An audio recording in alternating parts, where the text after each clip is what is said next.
તમે પ્રભુનું ચિંતન કરો, તમારી ચિંતા ભગવાન પોતે કરશે. ઠાકોરજી ચિંતા કરશે, એને ચિંતા કરવા દો, પણ તમે ચિંતન કરતા હોવા જરૂરી છે. મહાભારતના યુદ્ધમાં જ્યારે દાદા ભીષ્મે પ્રતિજ્ઞા કરી કે આવતીકાલ પાંડવોને મારી નાખું, અને પાંડવોને ન મારું તો સાંજે છેલ્લે તો અર્જુનને મારી જ નાખું, આવી પ્રતિજ્ઞા જ્યારે દાદા ભીષ્મે કરી, રાતનું સાંજનું યુદ્ધ સમાપન થયું.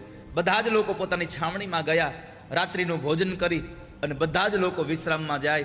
ભગવાનને થયું લાવ જરા જોવા તો દે પાંડવોની દશા શું છે.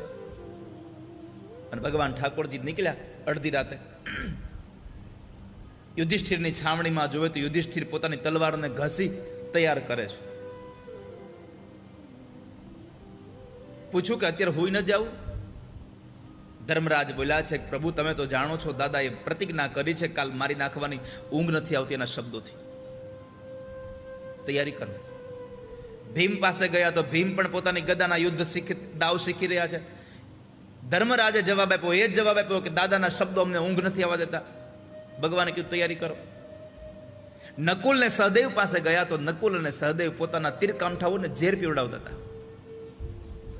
બંને જવાબ આપ્યો કે દાદા ભીષ્મના પ્રતિજ્ઞાથી અમને ઊંઘ નથી આવતી, પાંડવોની છાવણીમાં કોઈને ઊંઘ નથી આવતી. અને ભગવાન જ્યારે અર્જુનને મારી નાખવાના છે, અર્જુન પાસે જ્યારે ગયા, ભગવાનની આંખો ફાટી ગઈ. તો જમણા હાથમાં ઓશિકું કરીને હૂતો છે. ભગવાને ઉઠાડ્યો, એટલે એ ઊભો થા.